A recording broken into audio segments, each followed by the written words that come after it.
안녕하세요. 맥키네 지혜투자클럽입니다. HLB. 자, 38회차 전환사채 상향 리픽싱 공시 살펴봐 드리고요.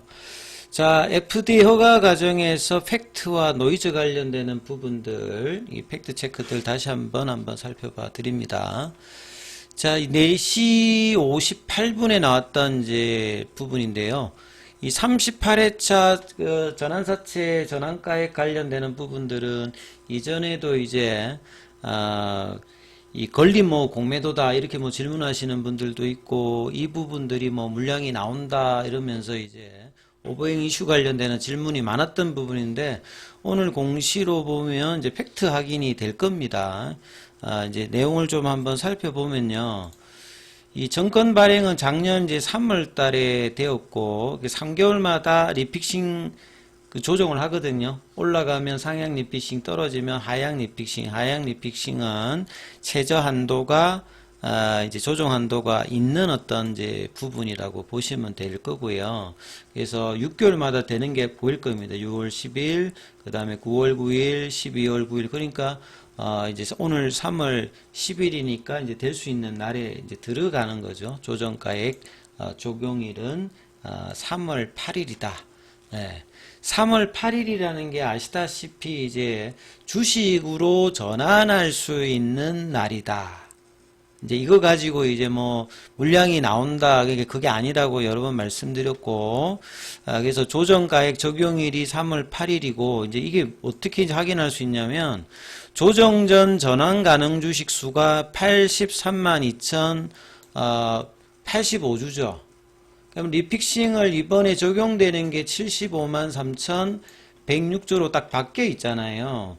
그러면 뭐냐면, 이 부분에 83만 2천주가 이 작년도에 보시게 되면 이제 리픽싱을 했을 때 38회차 요 79,670원에서 72,000원으로 하향 리픽싱을 했을 때 이제 83만 2,085주입니다.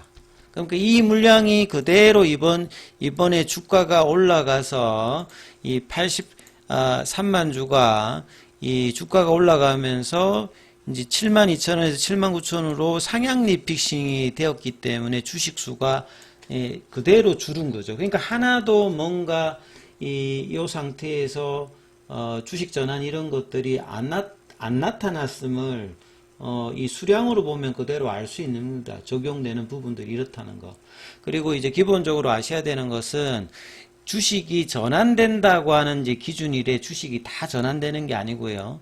영업일수로 최소한 10일에서 15일 정도 걸립니다. 물론 이제 1% 유통주식수 1% 미만이니까 공시는 하지 않습니다만 3개월 단위로 들어가는 분기보고서에 이 부분들 내역이 기록되고, 그 다음에 전체 누계로 이제 이 부분들을 확인할 수 있거든요.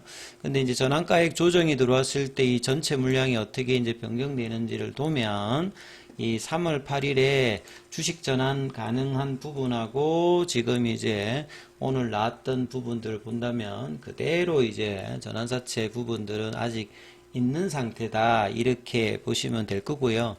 향후에 이제 이 부분들이 이전의 과거 사례 보면 항상 이제 정기적으로 나누어서 계속 이제 주식 전환은 됩니다. 그러니까 이런 부분들도 알고 계셔야 되고, 그리고 이제 행사를 할 때 현재 주가하고 차이가 있다든지 이럴 때 보통 행사가 되니까 이 부분들은 이제 최소한 3개월 단위로 확인은 가능하다, 이렇게 좀 보시면 될 것 같고요. 그 다음 이제 팩트 노이즈 관련해서 FD 허가 과정에서 가장 중요한 부분들이죠. 이제 다음 주 까지 이제 D-10일 정도 남았기 때문에 2주가 이제 채 남지 않았기 때문에 하루하루 FDA 결과가 언제든지 일단 나올 수 있는 어떤 기간에 들어가고, 이제 지난 2월 27일에는 에즈모 관련되는 가이드라인이 장중에 이제 기사가 나오면서 주가가 거의 상한가에 육박하는 상승을 보였다면, 오늘 같은 경우는 특별한 기사가 나왔다기보다는 노이즈가 나오면서 주가가 순간에 거래량을 크게 동반했다기보다는 갑자기 그냥 9시 10분, 20분 사이에 이렇게 떨어졌다가 바로 올라오는 모습을 좀 보였기 때문에 변동폭이 일단 확대되는 구간에 들어간 것은 분명하고, 회사도 이 부분들 여러 공지를 했고요. 본래 이제 FDA라든지 EMA 관련된 허가를 앞두고 이런 변동성이 뭐 커지는 구간인데, 특히나 이제 HLB 같은 경우는 이제 이런 부분들이 변동폭이 좀 큰 편에 또 이제 속한다. 그래서 계열사 종목들이 장중에 뭐 HLB 제약 같은 경우는 한가 찍고 올라왔거든요. 예. 그래서 이제 최종 허가를 앞두고 있는 상태에서 투자자들의 이목이 쏠리고 기사 하나하나에도 주가에도 굉장히 예민하게 이제 반영하는 시점이죠. 2023년도에 5월달에 NDA 신청을 넣고 그 다음에 이제 파일링 통과하면서 7월달에 본심사 들어갔고, 작년도 5월달에 이제 CRA를 받으면서 7월달에 타이베이 미팅을 통해서 9월달에 리서브미션 넣고 10월달에 이제 클래스 2 받고 11월달에 비모 인스펙션은 NAI를 받았고, 올해 25년도 1월 6일에 캄넬리주맙의 그 CMC 재실사가 마무리가 되었고, 동년 1월 24일에 CAPA 문서를 넣으면서 그 뒤에는 이제 특별히 이제 요구사항이 없이 이제 3월 최종 가정까지 와 있는 상황이거든요. 요런 상황에서 이제 마지막 결과를 앞두고 있는 상황입니다. 그래서 FDA 허들을 넘을까, 이제 요거는 이제 앞에 부분하고 다른 부분이고, 마지막에 보면 단연컨대 끝끝내 HLB 항상 회사의 워딩이 있습니다. 끝끝내 좋은 뭐 결과를 보여줄 것이다. 그러니까 이런 어떤 게 그냥 말수사가 아니라 그 FDA도 이제 이 부분들에 대해서 특별히 문제 삼지 않는 약의 안전성, 유효성, 뭐 이런 부분이죠. 결국 이제 OS 값이 간암 1차 치료제에서 가장 긴 23.8개월 정도로 이제 데이터로 리서브미션을 했던 부분들, 이런 부분들이 회사가 여전히 이제 자신감을 가지게 되는 어떤 근거가 되겠고요. 이제 머니투데이에서 이제 나왔던 기사는 조금 이제 딥한 기사니까 이 부분을 좀 살펴보면요. 변동성 커지는 거는 2월 말, 그 다음에 오늘 또 한번 겪었고요. 그 다음에 이제 장중에 주가가 20% 급락해서, 보통 월요일이 또 그런 게 있어. 금요일 그렇고, 이제 주말에 있었던 부분들을 월요일 아침에 이제 반영하는 어떤 시간대입니다. 10시 이전에. 그래서 순간에 20% 빠지고, 제약 같은 경우에는 한가까지 가고, 지난주부터 뭐 텔레그램을 통해서 FDA 허가와 관련된 확인되지 않은 정보가 확산된 것이 그 배경이다. 이렇게 뭐, 일단 노이즈가 이제 이런 노이즈죠. 근데 뭐 회사가 이야기하고 여러분들도 아셔야 되는 게, FDA가 포드파 일정 전에 뭐 사전에 그 관련된 기사가 뭐 나간다든지 그런 일이 없습니다. 그러니까 딱 당일날 까서 이제 그 부분들 결과를 공개하는 거기 때문에 그 전에 나오는 것은 다 그냥 노이즈입니다. 그러니까 팩트는 FDA에서 이야기하는 부분, 그리고 그걸 받으면 회사가 유튜브를 통해서 공지한다고 했기 때문에 이 부분만 이제 팩트로 있다라는 것을 뭐 기억을 해야 되는 거고요. 그 외에 이제 뭐 다른 쪽에서는 나오지 않는, 뭐 FDA에서 이제 뭐 기사가 나오면 알 수 있겠습니다만, 작년 같은 경우에도 회사가 이제 장전 9시 전에 그 유튜브 하면서 그때 그게 먼저 올라왔거든요. 예, 그런 어떤 부분이니까 이번에도 뭐 그럴 것이다 이렇게 보시면 될 것 같고요. 그 다음에 이제 작년 5월 달에도 이 부분이고, 결국 가장 뭐 중요한 부분들, 이 CMC 실사를 일단 마쳤고 실사 보고서 EIR은 수령하지 않았다. 그러니까 올해는 작년보다는 굉장히 팩트 기반의 이야기들을 많이 합니다. 작년에는 뭐 그냥 99.9% 될 것이다, 뭐 이런 이야기들이 회사였습니다. 뭐 올해는 그런 어떤 부분보다는 조목조목 팩트에 관련되는 이야기들을 시장에 전하고 있는 것들이 달라진 부분이고요. 그리고 이제 뭐 투트랙으로 제품 출시 준비를 하면서 이 3분기에 이제 직판 관련되는 이야기까지 이제 계속 그 준비를 하고 있는 상황. 그 다음에 EMA 준비도 하고 있고, 그 뒤에 보면 이제 조금 허가 과정에서 가장 중요한 거, 결국 작년도 CRA를 통해서 지적한 부분을 완전히 해결했는지 관건이 될 것이다. 요거는 여러분이 이렇게 이해하시면 됩니다. 보통 CRA를 받잖아요. 그러면 이제 리서브미션에서 재실사를 하면 작년도에 CRA로 지적된 부분들은 일단 해결했는지 여부를 먼저 체크를 합니다. 이제 심사관들이 가면요. 그러니까 작년에 했던 것만 체크하는 것이 아니라 새로 다시 그 CMC를 가정을 보거든요. 그러니까 밸리데이션도 다시 하는 거기 때문에 이전에 무엇이 잘못됐는지를 체크하고, 그 부분도 확인하고, 그 다음에 이제 그 CMC 관련되는 실사를 통해서 원점부터 모든 것을 다시 점검하는 거니까, 그래서 이제 새로 이제 폼 483에서 세 개가 떴던 부분들이 작년도하고 이제 같은 부분이 아니라 밸리데이션을 달리했던 부분들이기 때문에 작년의 부분들은 한번 체크해서 그 부분들이 보완된지 확인하고 새로 이제 추가로 나오는 부분들이니까 작년도 부분이 이제 처리되었는지 관건이 아니라 작년도 부분은 당연히 처리돼야 되고요.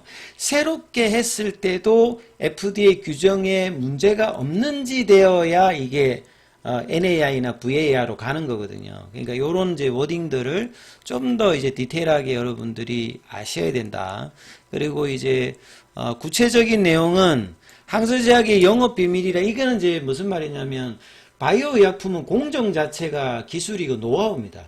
그러니까 이거는 바이오 의약품을 조금이라도 공부를 해보신 분들은 그 학교에서도 이렇게 가르치고 실제 업무에서도 그렇기 때문에 이 공정 자체가 노하우고, 그냥 바이오 의약품은 공정 그 자체거든요. 마치 디램 메모리에서 공정을 공개하지 않는 거랑 동일한 겁니다. 그래서 이게 왜 영업 비밀이 영업 비밀입니다. 공정 자체가 영업 비밀이고, 그 다음에 공정에서 바이오약품을 이렇게 정제하고 배양하는 것 자체가 굉장히 어려운 부분들이고 실패도 많기 때문에 어떻게 하느냐를 뭐 알려주지는 않습니다. 그러니까 이거는 뭐 항서제약이 일부러 그러는 게 아니라 본래 이제 바이오약품은 이렇다, 이렇게 보시면 되겠고요. 작년에 10가지 정도 지적받았는데 올해는 이제 그거를 다 일단 확인하거든요. 먼저 처음에 가면 오프닝 그 회의할 때 이 부분을 심사관들이 다 확인하고 그 다음에 다시 이제 밸리데이션 한 걸 가지고 뭐 살펴보면서 했더만 3개가 나왔기 때문에 이 굉장히 이제 이번에 실사 과정의 어떤 결과는 아직 등급은 안 났습니다만 잘한 편에 속합니다. 평균 이상의 어떤 흐름을 보인 거고요.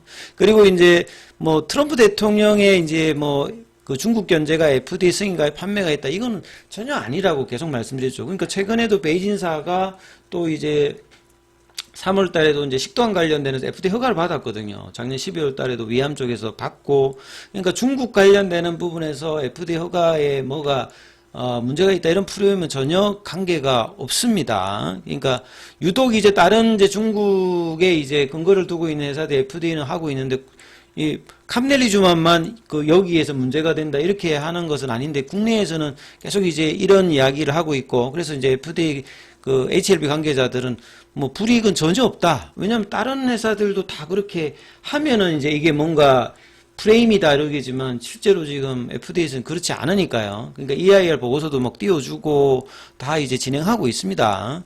그래서 중국에서 생산하고 있는 약물의 원가 자체도 경쟁적이어서 미국보다 10분의 1이라고 했잖아요. 캄넬리주마비.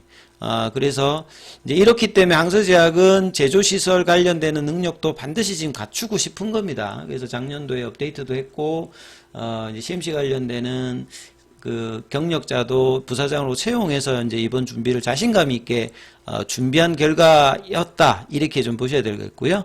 그래서 그 뒤에 이제 리보생과 캄넬리주마 FDA 허가를 받더라도 그 다음에 이제 매출 관련되는 부분들은 또 이제 나름 이제 약물에서는 만들 수 있느냐, 허가받을 수 있느냐, 잘 팔 수 있느냐, 이거는 모든 약에서 있는 부분들이고, 그 다음에 다만 이제 이 옵티보 여보이가 생각보다 빨리 유럽에서 허가를 받았습니다. CAMP가 2월 달에 됐는데 한 달 만에 최종 EC에서 허가를 받았던 부분들은 상당히 이제 부담으로 작용할 수 있는 부분은 분명한 겁니다. 그리고 4월 달에 이제 FDA 허가 관련되는 부분들도 이제 뭐 있기 때문에 이런 어떤 부담감이 좀 있는 부분들은 이제 팩트다, 이렇게 봐야 될 거고요.